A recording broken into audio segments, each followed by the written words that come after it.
Alors, bonjour et bienvenue au Forum de Victoria. Welcome and good morning, good afternoon, good evening, everyone, and welcome to this webinar of the Victoria Forum. My name is Sébastien Beaulieu. I'm Associate Co-Chair of the Victoria Forum, as well as Canada's Ambassador to Senegal. Il me fait plaisir de vous souhaiter la bienvenue en tant que co-président associé du Forum de Victoria et ambassadeur du Canada au Sénégal. Le Forum de Victoria, c'est un beau partenariat entre l'Université de Victoria et le Sénat du Canada. The Victoria Forum is a partnership between the University of Victoria and the Senate of Canada. And today we do have a full house. We're testing the limits of Zoom with over 700 registered participants for a truly global conversation. Avec 700 participants aujourd'hui, nous testons vraiment les limites du système Zoom, comme vous ne l'aurez jamais vu, non seulement en termes de nombre de participants, mais comme intérêt pour une conversation brûlante et importante. C'est une conversation vraiment mondiale qu'on a aujourd'hui, with participants from across Canada, from the US, from the UK, from Lebanon, from India, from Nigeria, Nicaragua, and Pakistan. We have international organizations joining us today, the ILO, the World Bank, UNICEF, Global Affairs Canada, as well as other partners. And I would like to point out that we have police boards listening in and participating in today's conversations, as well as ministries of justice. Pour faire honneur à ces conversations et à l'importance du sujet, il y a notamment des corps policiers qui se joignent à nous et le ministère de la Justice, en plus de participants à travers les 5 continents. So I'll turn it over to Caroline Hilton to frame the conversation. She's the CEO and founder of Indigenomics Institute. Over to you, Caroline. À vous la parole. Merci. Thank you.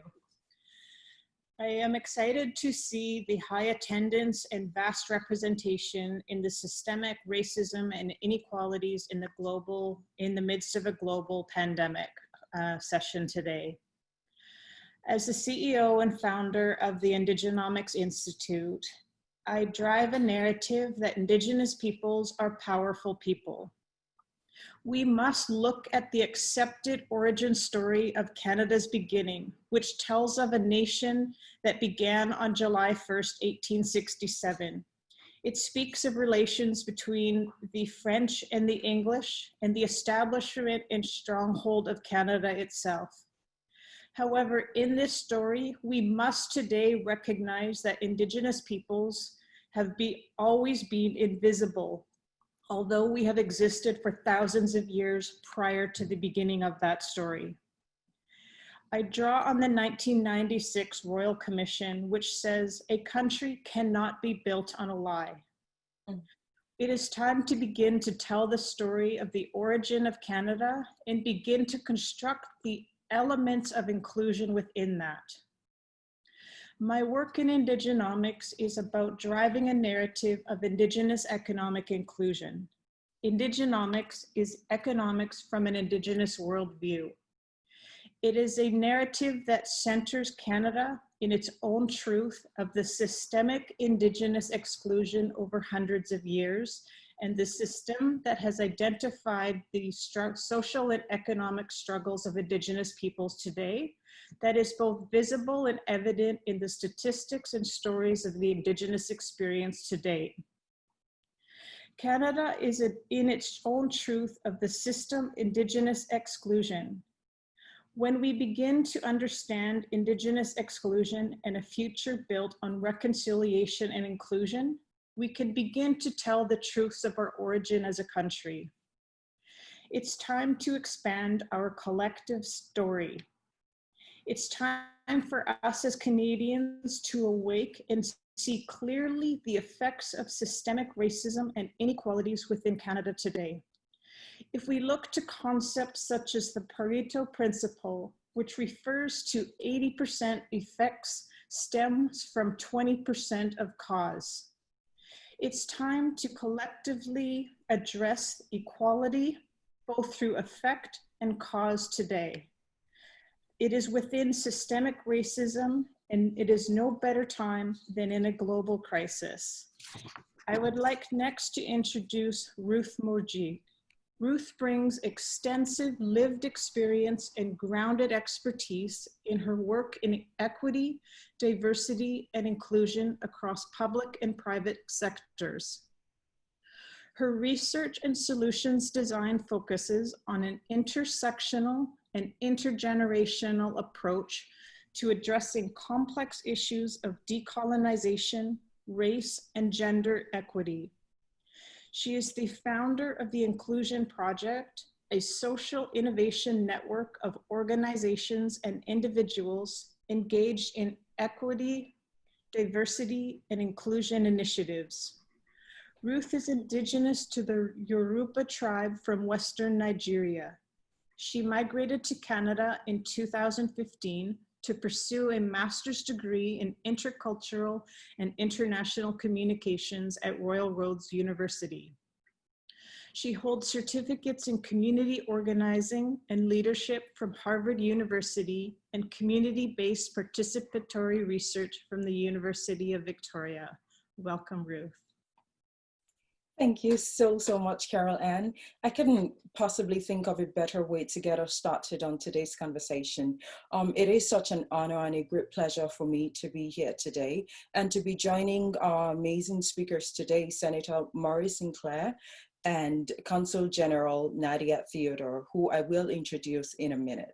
But first, I also wanted to acknowledge our partners for today, Indigenomics and the Victoria Foundation. Really thankful for the work, the amazing work that the Victoria Foundation does within the local community in bringing stakeholders together to create a better future for all. But also thankful to our supporters, the Global Center for Pluralism, Center for Global Studies, the Institute of Development Research, the Canadian International Council, all of whose support is helping us bring this to you today. Thank you very much.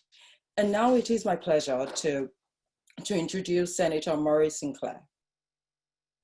Senator Sinclair served the justice system in Manitoba for over 25 years. He was the first Aboriginal judge appointed in Manitoba and Canada's second. He served as co-chair of the Aboriginal Justice Inquiry in Manitoba and as Chief Commissioner of the Truth and Reconciliation Commission. As head of the TRC, he participated in hundreds of hearings across Canada, culminating in the issuance of the TRC's report in 2015. He also oversaw an active multi-million-dollar fundraising program to support various TRC events and activities, and to allow survivors to travel to attend TRC events. Senator Sinclair has been invited to speak throughout Canada, the United States, and internationally, including the Cambridge Lectures for members of the judiciary of various Commonwealth courts in England. He served as an adjunct professor of law at the University of Manitoba. He was very active within his profession and his community and has won several awards, including the National Aboriginal Achievement Award, the Manitoba Bar Association's Equality Award, and its Distinguished Service Award. He has received honorary doctorates from 8 Canadian universities. Senator Sinclair was appointed to the Senate on April 2, 2016. Senator Sinclair, thank you so much for joining us today. Well, thank you very much for inviting me to be part of this very important dialogue, and I appreciate the opportunity to share a few words at the outset. I don't plan on being very long. I think the Q&A session and the exchange of ideas among the panelists will be a more interesting forum for the audience and the ones who are watching. But let me begin by saying that the discussion around the global pandemic that we're now experiencing and the situation with regard to Indigenous and Black people and other minority groups in Canada and around the world, I suspect, but in North America particularly, is one that bears some close attention, because it is a reflection of the kind of treatment that has been going on with regard to Black and Indigenous people in North America for well over a century, 2 centuries, virtually since the time of Confederation in Canada.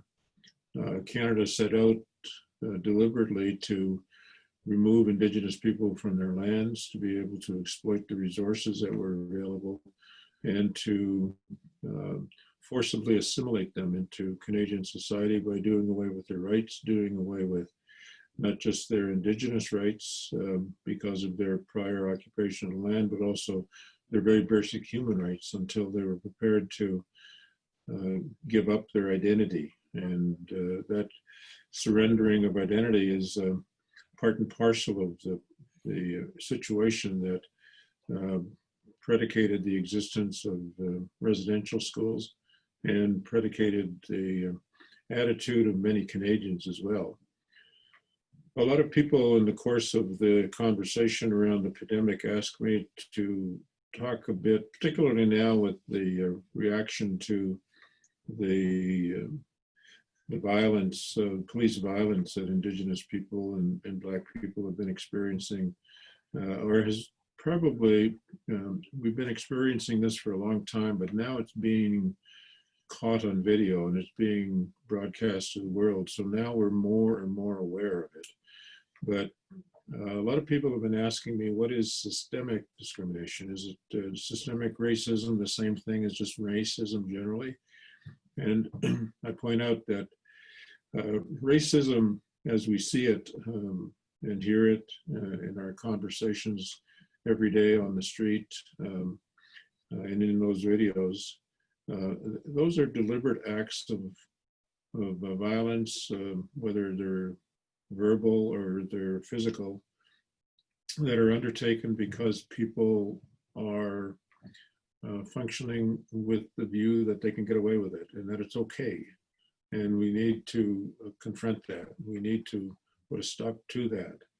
But my comment with regard to policing generally has been that if you get rid of all of the racists within the police department, you're still going to have a problem, because the way that we police in Canada and the way that we deliver services in Canada is so overwhelmed by the way that Indigenous people have been served historically by government programs and have had their rights systematically taken away and be made dependent upon government for their very existence, has resulted in their continuing impoverishment and their continuing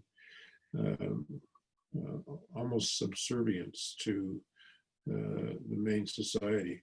And I say that not with the view that there's any valid basis to it. I think it's because the government of Canada started out with the belief that Indigenous people were inferior inherently, and that they were lucky that Europeans came here and settled this country and colonized it because they say they saved us from extinction. And that as a result, we owe them an obligation to become like them. And that teaching about Indigenous inferiority, that we were virtually going to become extinct, that we were starving, that we were, that we had no civilization, that we had no way of doing things, has permeated our education system, not just in residential schools, but in the public schools of this country as well. People have been raised to believe that Indigenous people are inferior, that they were heathens, they were pagans, they were bloodthirsty warriors, that they were people without morals, and that Europeans brought civilization to them. And that myth of inferiority on the part of Indigenous people and superiority on the part of Europeans has been part of our Canadian conversation for so long that we have literally created a systemically racist society in Canada, where non-Indigenous people have been taught to believe that. And some Indigenous people have also been taught to believe that, and they embrace it too. Not everybody, of course. We see the resistance to that. particularly among young people today who are aware of the truth of the history.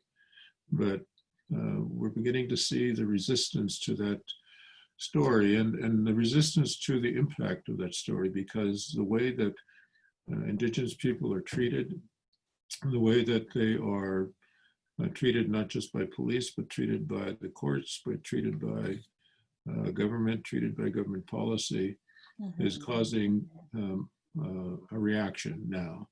And I would say that the one thing we have to be concerned about is that young people in particular are learning how to become organized and to do something about it in an active way. And they're learning from what's been a very much longer fight of resistance in the United States with the Black community. And those techniques are going to be brought here and are here, in fact. And I suspect that we will see more and more of that. So I just wanted to indicate that when we talk about systemic racism, we have to be aware that it permeates all elements of our society.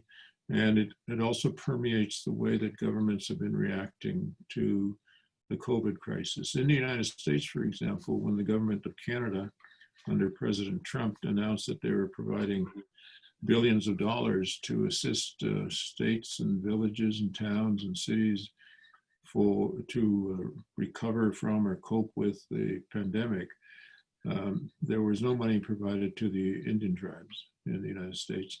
And in Canada, the proportion of money that was set aside for Indigenous people was far less than the proportion of Indigenous people in society. And as a result, the ability to provide services and preventative services in particular, ability to provide protective equipment, the ability to deal with people who are sick and transport the sick to their communities was greatly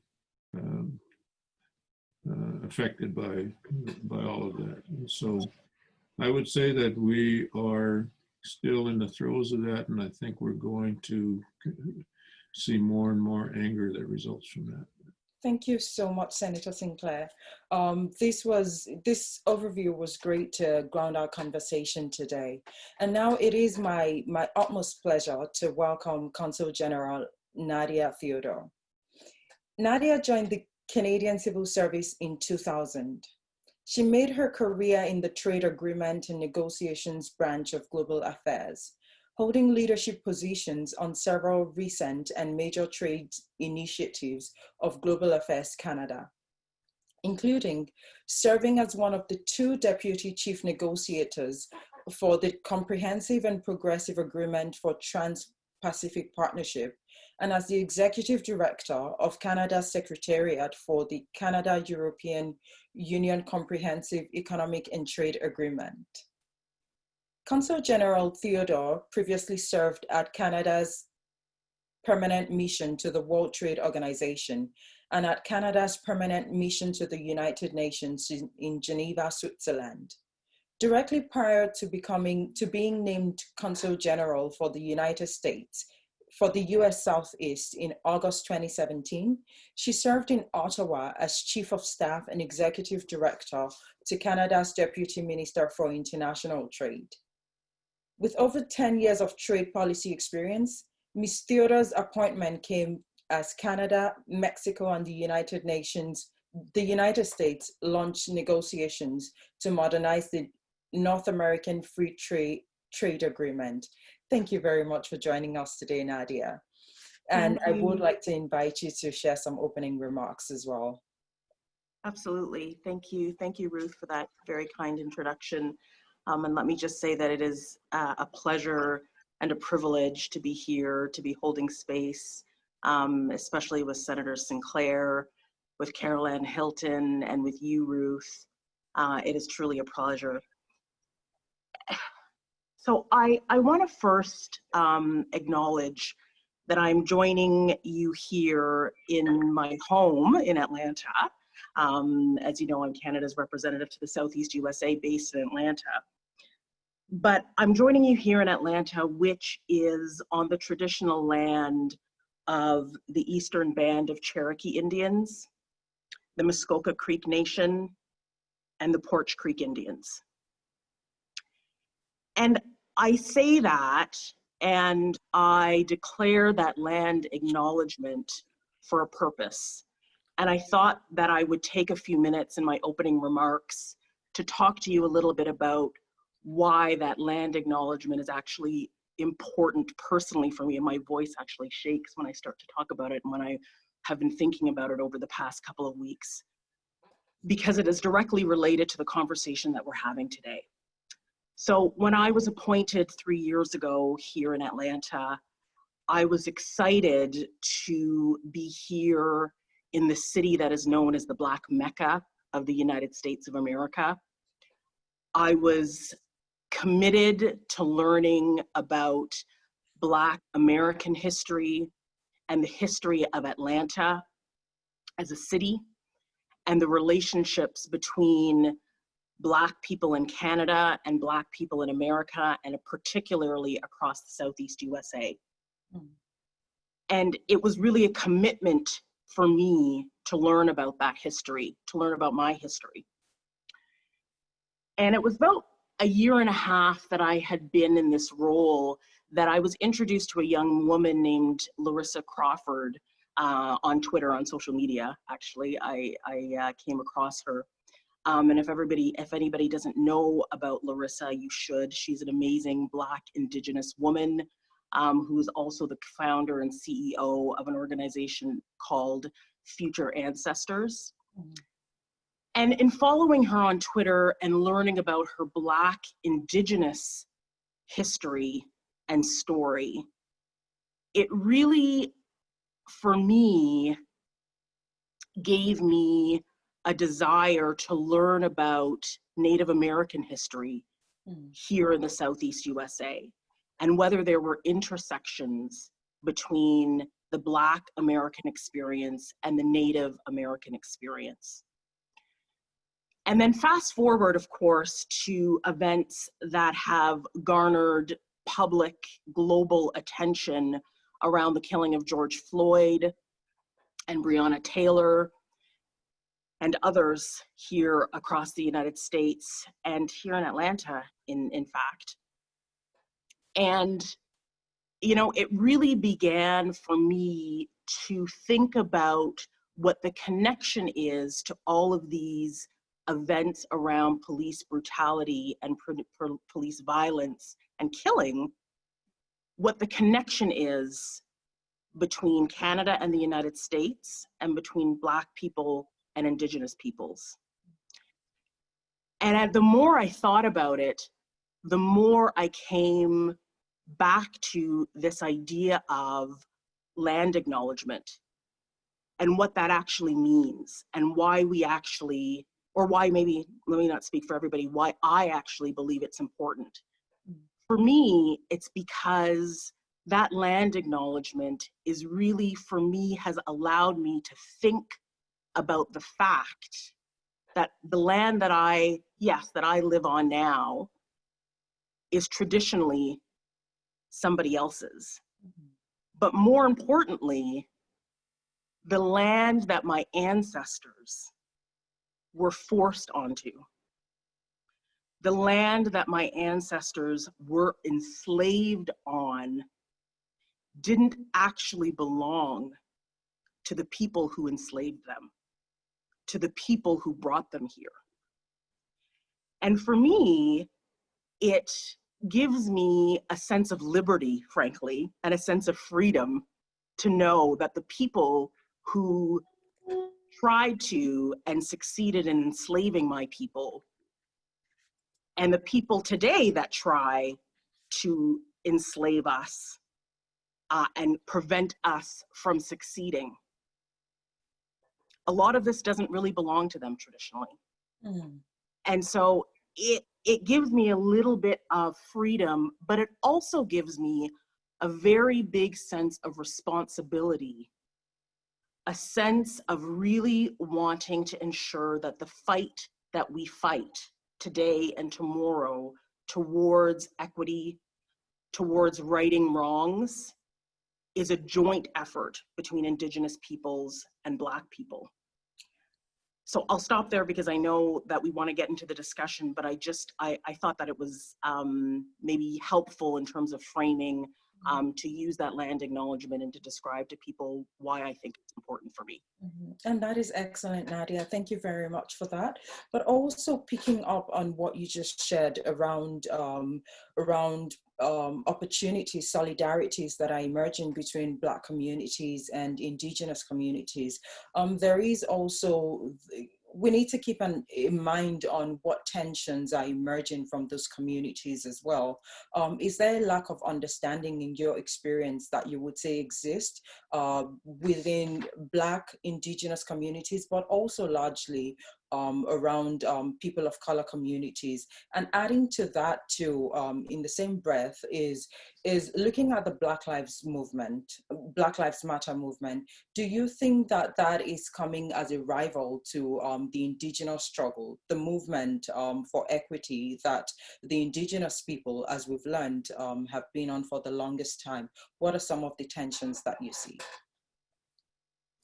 You know, I think that it is human nature to, when you yourself are struggling for something, and when you yourself are fighting for a sense of freedom, to believe that there is scarcity in positive outcomes.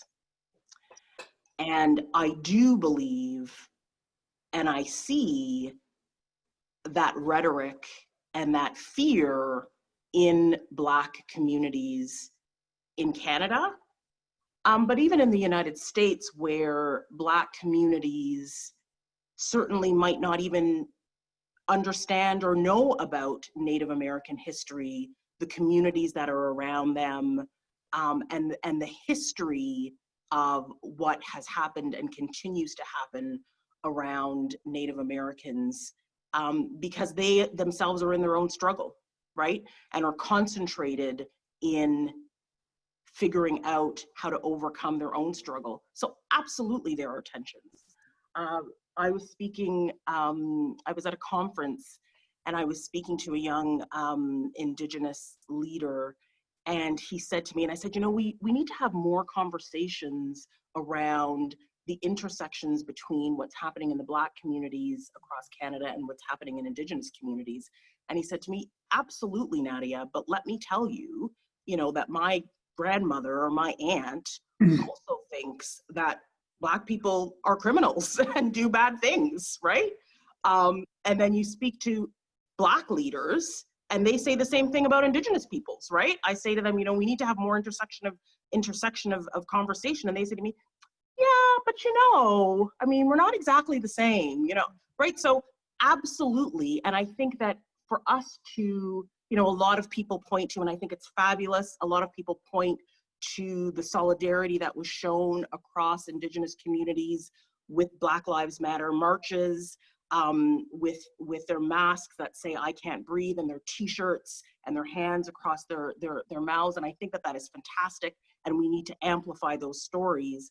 But I do think, Ruth, as you very rightly said, if we ignore the tensions and if we ignore the stories of those tensions that we hear in our communities, we do ourselves a disservice. It does behoove us to make sure that we talk about that narrative of, well, we're not really the same. You know, Black people actually are criminals. Indigenous people really are criminals, right? That we hear in our communities in order to overcome it. Thank you. Thank you so much, Nadia. Senator Sinclair, would you say the same? Are there complementary struggles between the Black and Indigenous communities, or do you think that these tensions are emerging? I don't see the tensions in Canada between the Black Lives Matter movement and the Indigenous movement with regard to the issues of violence and the issues of treatment and discrimination and racism. I think that there's a significant amount of similarities between the way that people are treated, that they can readily see the commonalities that exist between how people are treated and the impact that it has on their lives.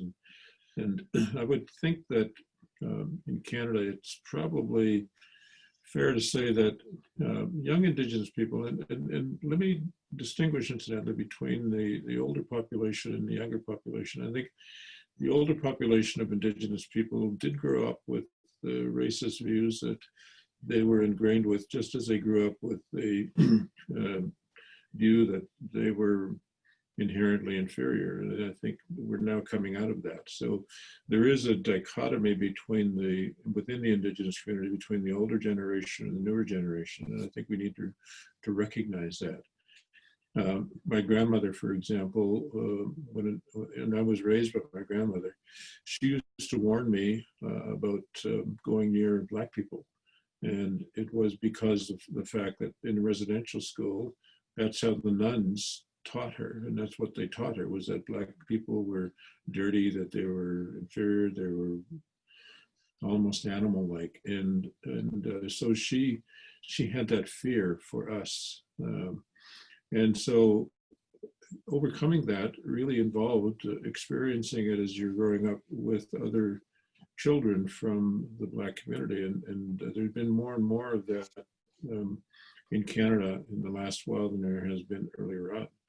But keeping in mind that dichotomy, I would say among the younger population of Indigenous people, they see a lot of similarity between how Black people are treated and how they are being treated, and particularly in urban areas, because I think there's a slight difference between the sense of response and the nature of the response that will go on back in the Indigenous communities, because most of the leadership in the Indigenous communities on the reserves and in the villages and in northern communities is generally held by older people, and I think they still have that ingrained view of things to a certain extent. I think it's slowly going away, but in the urban area, I would say that the young people and the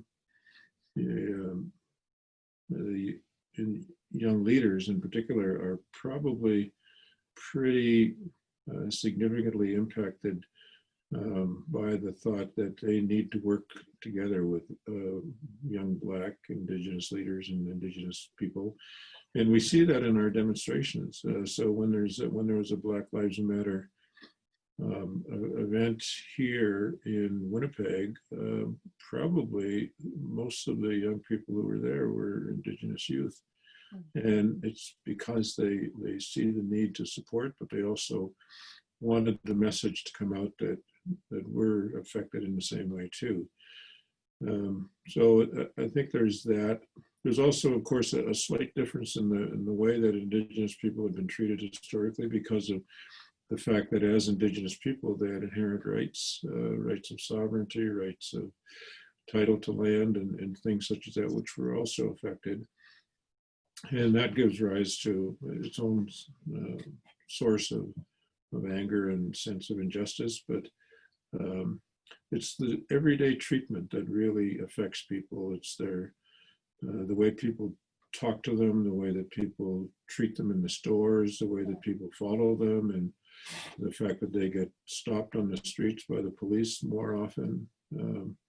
All of that is really part and parcel of the commonality that young Black people and young Indigenous people are experiencing. Thank you very much, Senator Sinclair. And before we go into how the systemic issues, which you already touched on, play out, I also wanted to draw some attention to we're just trying now to get out of this pandemic, this global health pandemic. But also a lot of research has been done to show the disparities that exist between BIPOC communities and the larger community. So going beyond Black and Indigenous people to the larger group of people of color, are there some things that you've seen as well in the shared struggles around anti-Chinese racism and whatever else is emerging as COVID has come to show us where we're lacking? Senator Sinclair. Oh, yeah, there's very recently been a study that was done by a national survey of Chinese people of Asian ancestry about how they were treated during the pandemic. And to no one's surprise, I think, who's studied the question, there's the amount of racism experienced by Asian people as a result of the pandemic, directly attributable to the public's reaction to the pandemic, has increased significantly. They report instances of being confronted in public, of being yelled at, sometimes being assaulted and spat upon, being told to go back to where they come from, because you know, the rhetoric of particularly the President of the United States, but some other leaders as well in Canada, has been to refer to this as the Chinese flu, and you know, the terrible phrase that the President used last weekend at his Oklahoma event, which I don't want to repeat, was, you know, so virulently racist that people are picking up on that, and they feel entitled to be able to repeat it and to act on it, because here is the leader of the free world saying the same thing. Wow. Yeah, Nadia, do you have a few thoughts to share on that? No, I mean, Senator Sinclair said it very rightly. I mean, the only thing that I would say is that I hope that what we can get out of anti-Asian and anti-Chinese racism in the face of COVID is an understanding that at the root of it is really this idea that we're talking about, the idea of a shared struggle. The idea that if we understand that this is something that is shared amongst BIPOC communities, absolutely with differences and peculiarities amongst each of them, but shared, that we can then work to a shared and common purpose in eradicating it.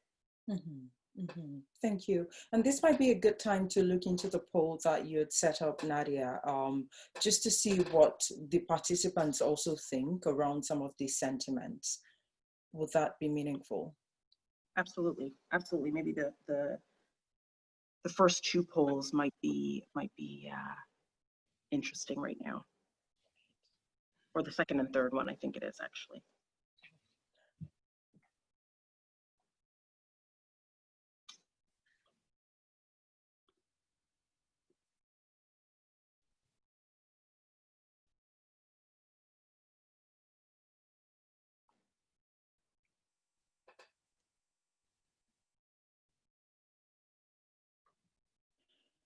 As the results are coming in, it's really good to see the kind of response. We seem to be largely in agreement as to how heartbreaking and infuriating this situation in the United States was. And we should move on to the second poll. We've had enough responses.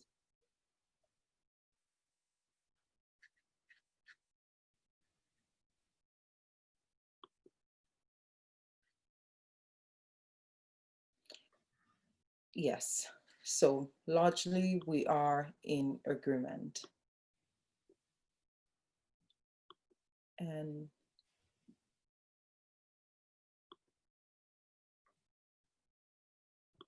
three.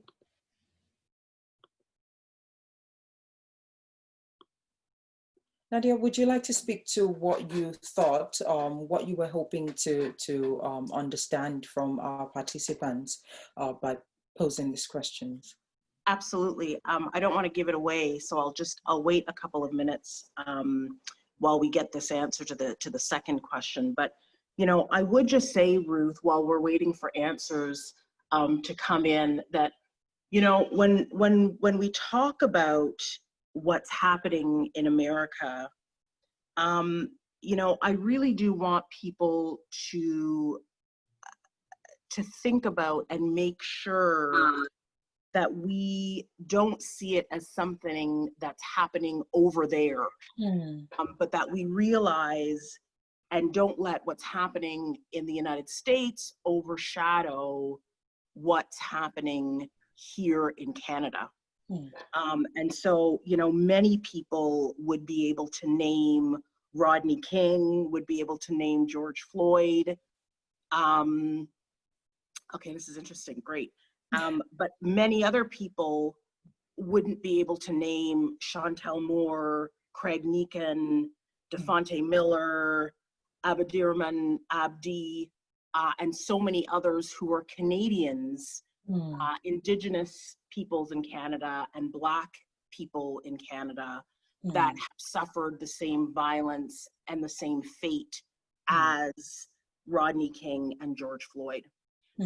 So these polls the questions that I put out was really to spark a conversation with people around what we get shocked and angry and heartbroken about, and what we are shocked about in life.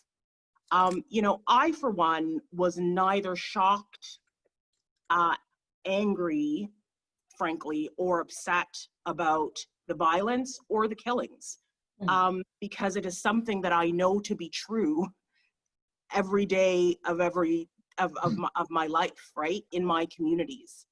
And especially when we talk about the protesting and the looting, the language around that is so important. And it was, so the word that I would use would be disappointing for both events, frankly, and sad.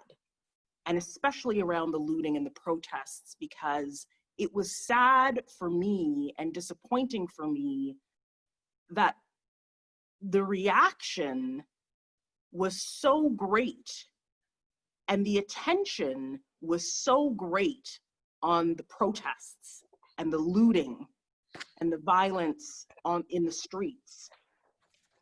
And, you know, I said to somebody, to one of my colleagues, actually, I said, because, you know, they emailed me to say, you know, is your family safe?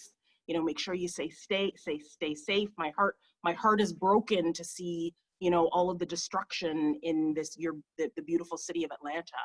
And I thought to myself, isn't that interesting? Because nobody emailed me after George Floyd, immediately after he was killed.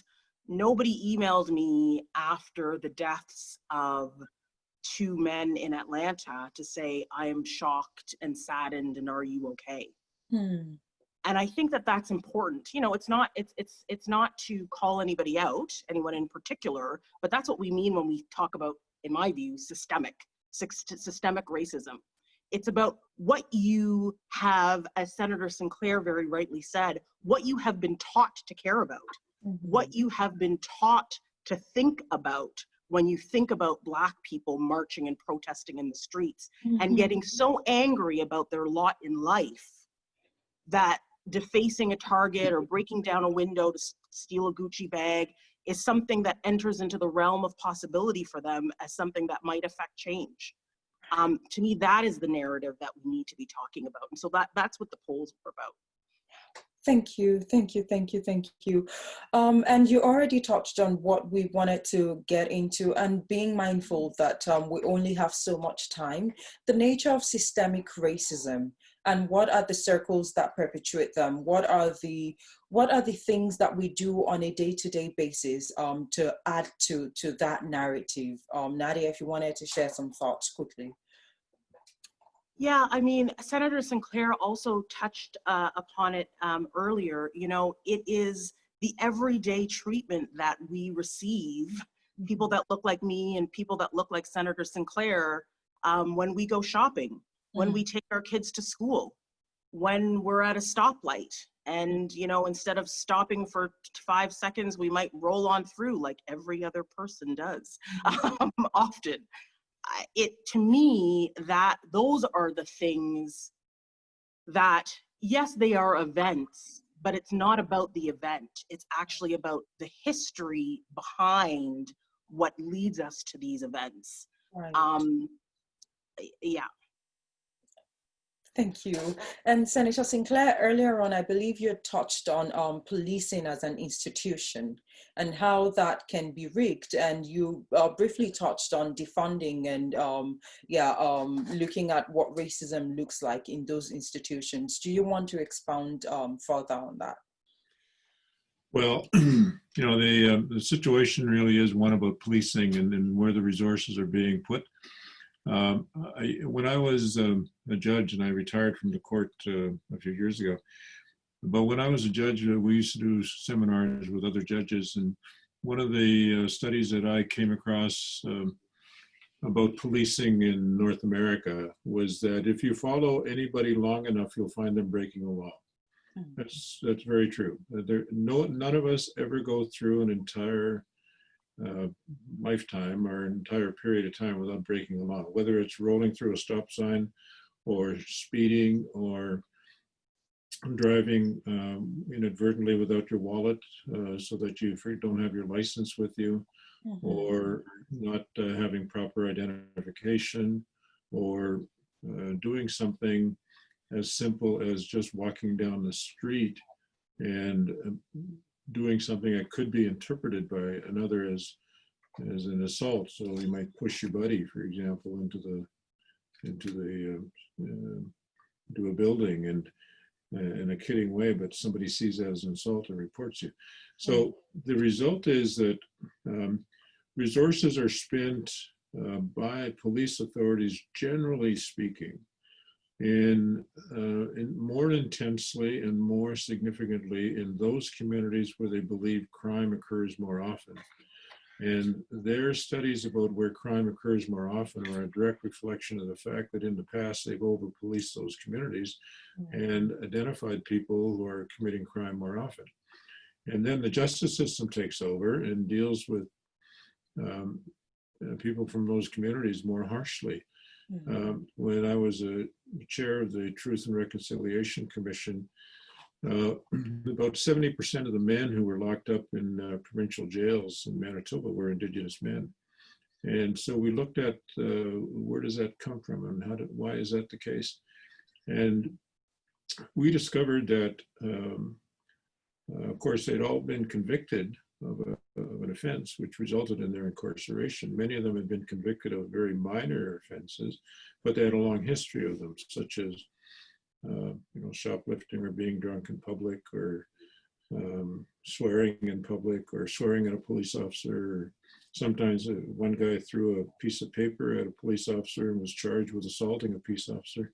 And that's a significant effect, a significant crime. But the 70% of the population who are in jail were responsible for less than 20% of the crimes in Manitoba. But of the population of people who went to jail, less than 50% of the people who went to jail were Indigenous people who broke the law. So, in other words, Indigenous people represented about the same population as non-Indigenous people in the courts. But the 50% who were not Indigenous did not get incarcerated as often as the 50% who were Indigenous. And so we began to point out that all of this is a reflection of something. And let's talk about that. And so it's about where the resources are spent and how people are trained to react to that. And we, in the AJR report in 1990, talked very significantly about the importance of understanding that most of this racism is unconscious racism. It's people who don't think they're being racist, who don't think they're doing anything. It's because they don't look at the statistics and they don't look at the negative impact that their decisions are having down the road. And unconscious racism is when you treat or try to treat everybody equally, or say that you are, but you have a more negative impact upon one population. And unconscious racism has that element to it, and it's nonetheless racism because I remember as a young lawyer, my clients, my young indigenous clients, have been shot for hunting out of season. And ultimately they were acquitted in the Court of Appeal. But at trial, when the judge convicted them, he said, "I've had too much of these hunting cases where people are shooting out of season," he said. And I think it's about time that they came to understand they have to obey the law in Canada. And they were trying to obey the law. And in fact, it would be proved that they did obey the law. But he said they have to learn to obey the law. So he sent them to jail when normally would have imposed a fine. And so it's that kind of attitude that they need to be punished a little more severely because they're just not getting it. And they're not getting it because they're not like us. They haven't learned like we have. They don't respect us. They don't respect the laws that we have passed. So, and the one thing that really concerns me is that we rely upon police to do too much. And, the number of people who are assaulted or hurt by police officers during what are called wellness checks is just intolerable. I don't think we should be putting up with that. I think that when a wellness check is being conducted, the purpose should be to make sure that they're well and that we don't hurt them and we don't make it worse.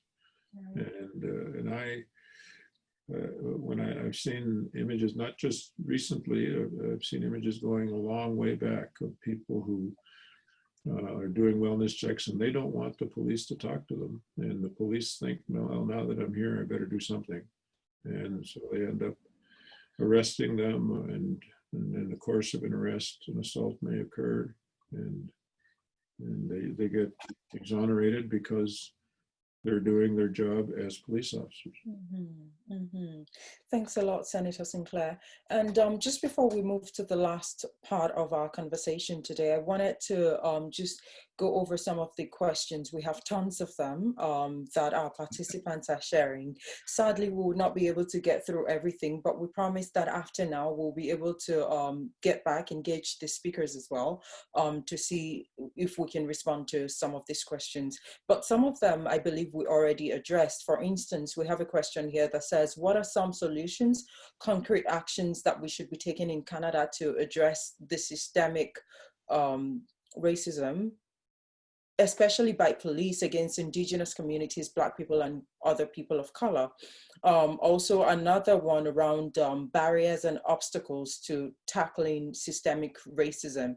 There was also a question that I saw more tangibly around how university communities can begin to enact in responding to current inequities, racism, and exclusion in healthcare.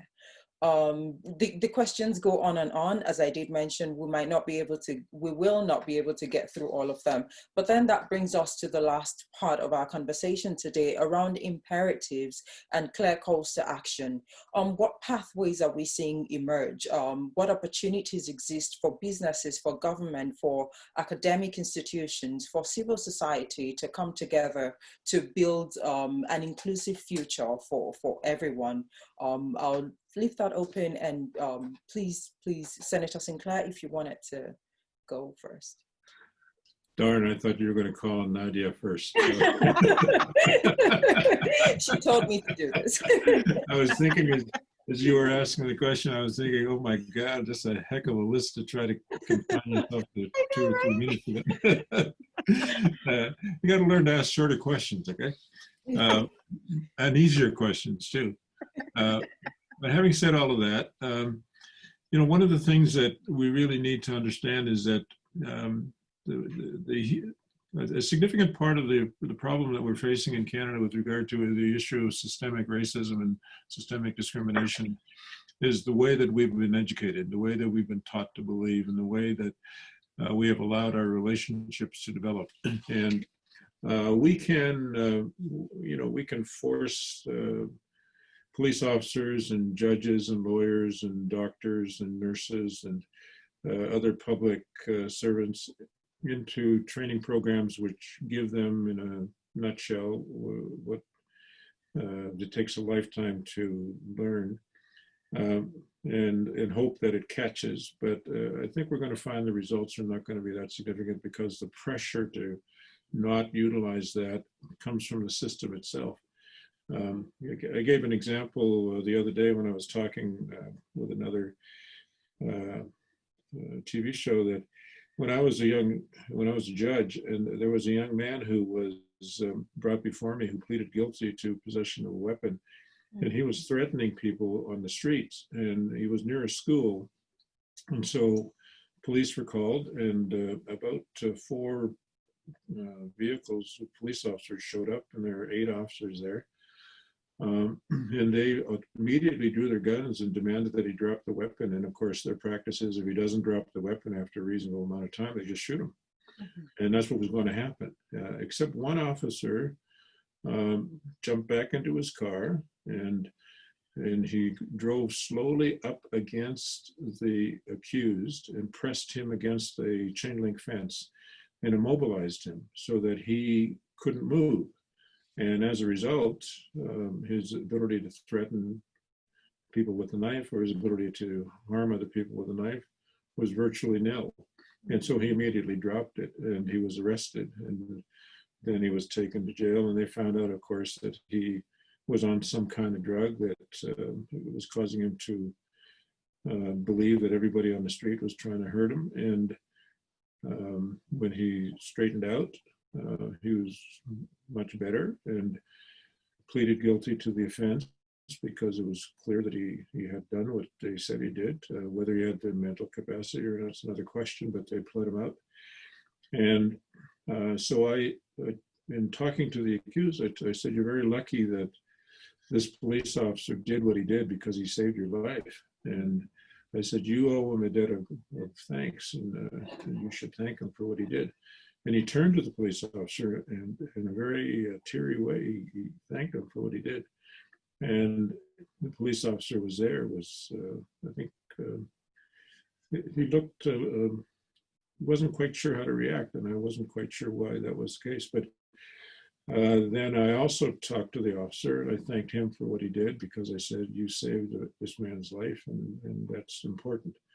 And then after I sentenced the accused and he was taken out, the lawyers told me that the police officer had in fact been disciplined for doing what he did, that he was told that he had gone against training, and the training was that when somebody has a weapon and they refuse to drop it, that they are an immediate danger to everybody nearby, including all the other officers and the police officer himself who did what he did.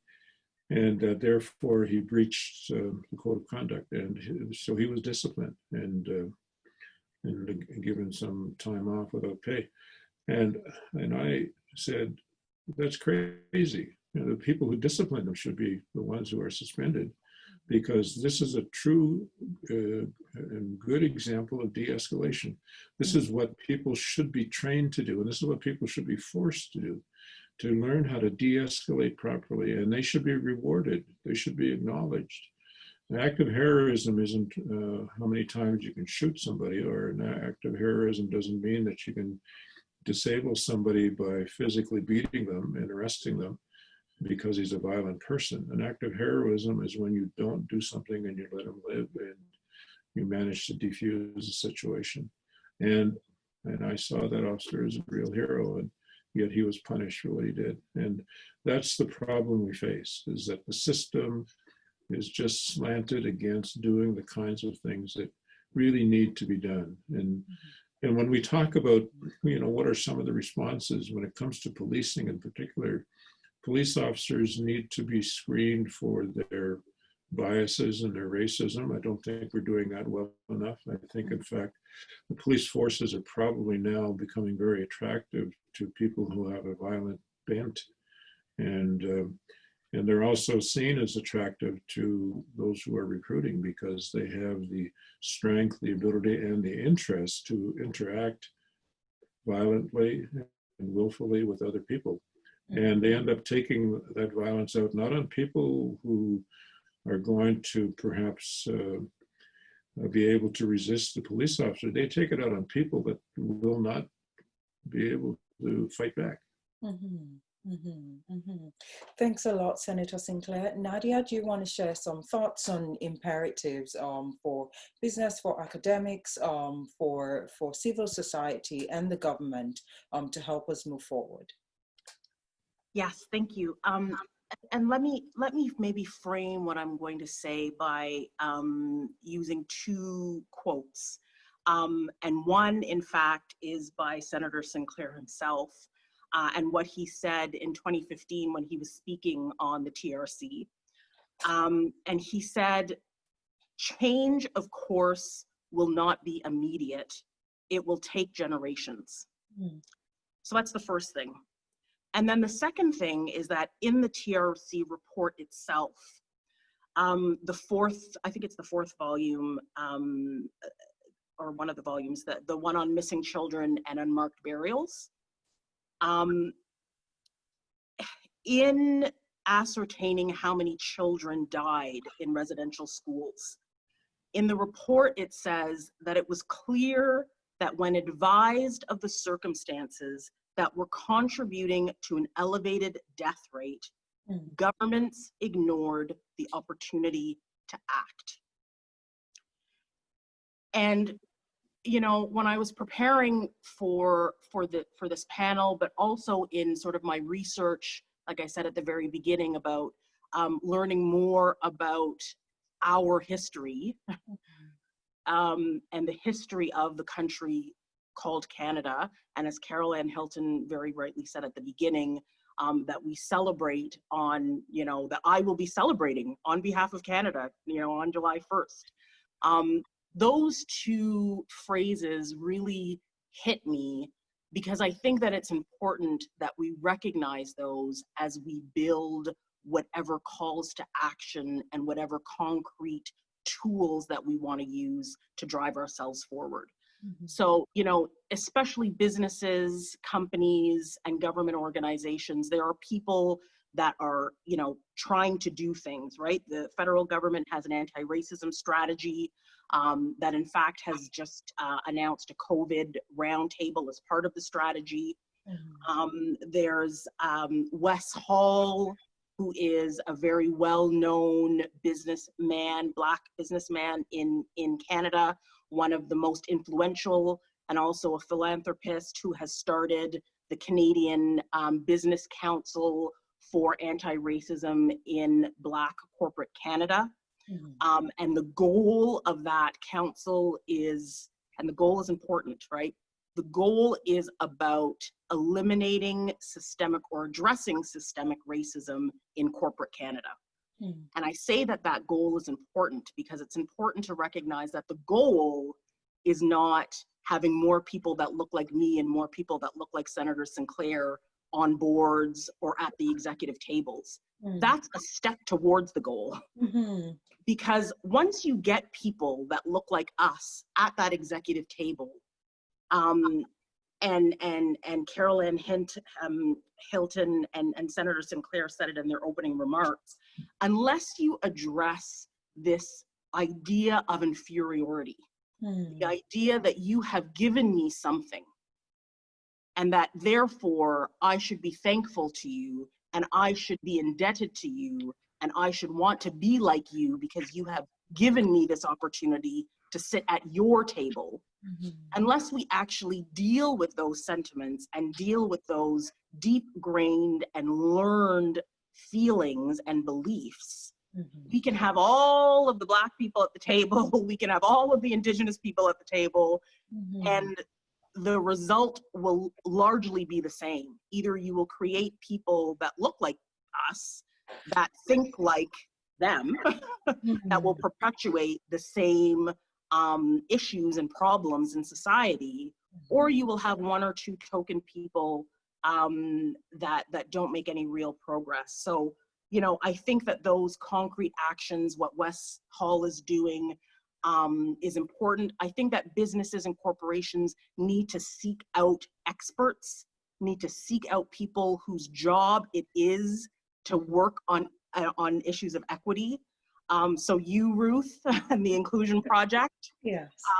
Carlin Purcell, who has an amazing program called the LEAP program. which really looks to educate businesses and corporations in particular, but also governments and academia about how to learn, how to be emotionally involved in the work that they are doing, how to then act, and how to then prioritize equity in everything that they do. And there are many, many more, of course, but I would really say to people that this is something that requires expertise. And if you prioritize getting the expertise that you need to move forward and build your plan, the chances of success are that much greater. Totally. Thank you so much, Nadia. Just in the interest of time. Incidentally, I agree with everything that Nadia did. Mainly because she started off very well when she started quoting my words back to me. Right. Yes, but as we bring this to a close, it's been such an honor, such an amazing conversation. But just wanted to touch on a couple of things. Nadia, as you rightly said, the idea of eternal gratitude and how that places us in a place of inequity, and that's something we need to look into. Senator Sinclair, I heard you talk about empathy, the need for empathy, regardless of what side of the divide we're on, but also the consideration about collecting race-based data, which really helps us to know who's not in the room, who's not at the table right now, and would hope that this conversation would only be a start to something bigger. Would hope that everyone listening today and those who would see this recording after now will see this as an imperative to go ahead and do something. And we're happy to work with people. We're happy to respond to questions as they become available. And we will have a number of workshops and platforms to engage in these conversations, but also more importantly, to create space for us to do something about it.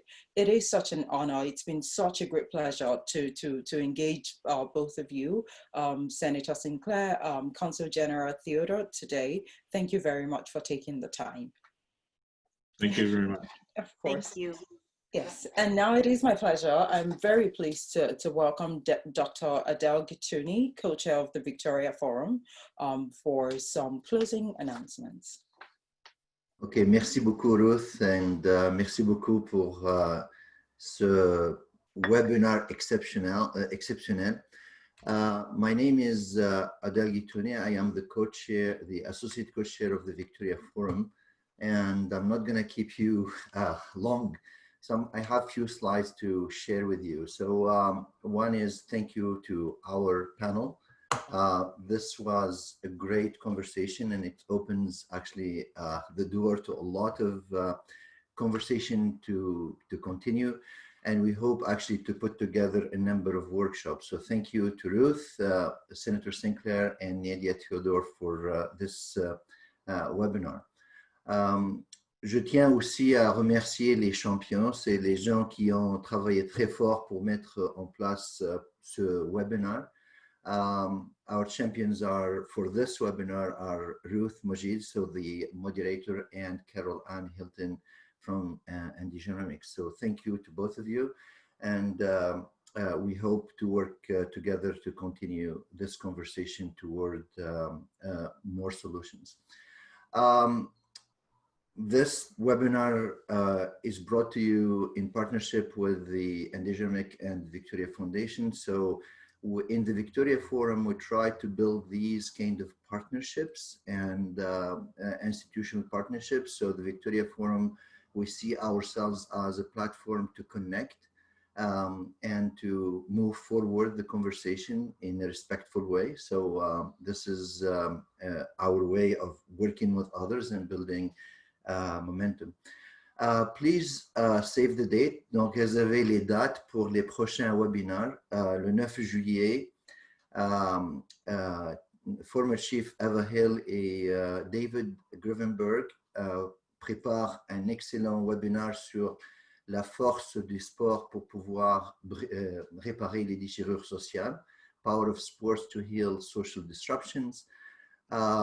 Saul and Sebastian, two members of the executive team of the Victoria Forum, they are putting together also an outstanding webinar on trust in multilateral institutions. Et le 6 août, on aura un webinaire sur les politiques factuelles fondées sur les données.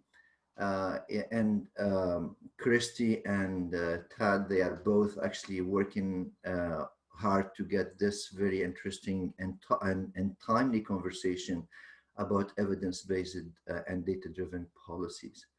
So these webinars and the series of other workshops that we will try to put together between now and November are part of this now engagement that we're trying to build, thinking about solutions for bridging divides in the wake of the pandemic. So please save the dates. So November 13th and 14th are the Victoria Forum virtual webinar.